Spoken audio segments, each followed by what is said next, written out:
I am here in the Los Angeles Theater and I am getting a sneak peek behind the scenes of the costumes from Babylon, and I'm gonna give you guys a little preview and then we're gonna get to talk to the costume designer.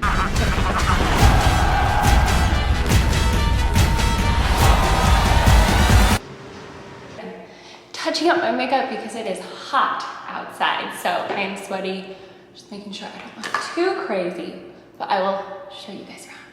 This was the women's restroom and it was so cool with all of these mirrors, and there were so many interesting rooms throughout this theater, like this one here, and I loved these chandeliers on the roof. It was so intricate. And then there was some more hats and some costumes.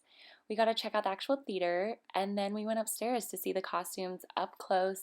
And it was so cool to see all of these. They were really amazing, and Mary and the team did such a good job with them. So I'll show some more up close shots, but we'll talk to her first.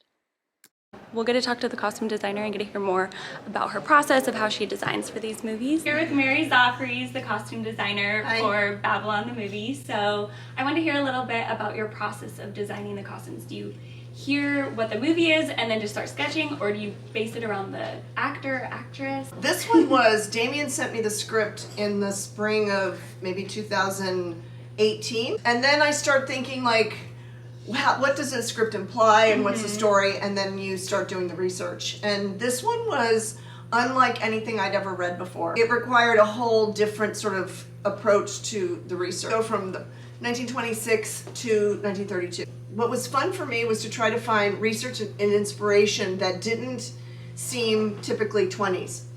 Like, I knew it was from 1926, but if I couldn't tell that it was from 1926, then that I knew I was on the right track. And so we were trying to find things that were atypical of what you might normally associate with this time period. And because the script is really extraordinary and out of the ordinary. And so you kind of like, you just immerse yourself in it, and then all of a sudden it becomes part of your molecular being for the time that you're prepping. And do you break it down by which scene? Then I break down the script, and I do it by character, and every character and how many changes they have, and a description of what happens. And the way I do it by hand, because I'm old school, and it helps me internalize the script. I love that. And that helps me, like, here's this character's arc.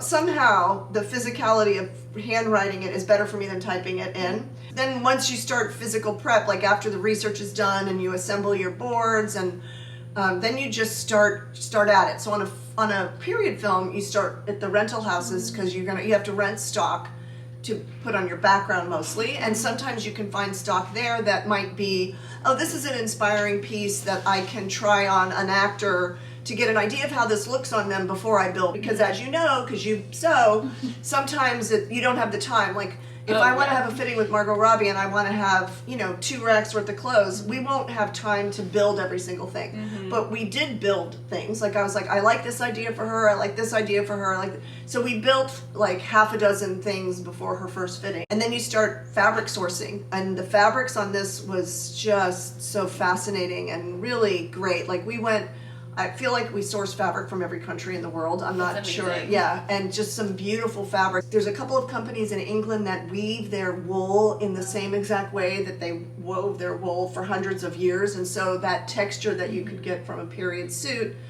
you can find that fabric still. But the film scope was so big. It was the biggest film I've ever done. We made shoes and we made hats, and everybody in town had their hand in this movie. I feel like, like the crafts from so many talented people in Los Angeles, like they played a part in the making of the costumes of this film. So everybody's like so excited about the movie coming out, and like there was some coverage in Vanity Fair, and we were like to the guy who made the suits, and there was he's a cutter at Western Costume. He made the Jack's tuxedo, and so it's just exciting. They love to see that kind of thing, so and then. Cool. It's like you're appreciating their craftsmanship, and I appreciate their work so much, and so it's nice to just, tell them how excited and proud we are of how it looks. So that's anyway, awesome. Yeah, thank you. I love hearing about your process, and you did a phenomenal job, and thank you so much for talking to me about it. Thank you. Yeah!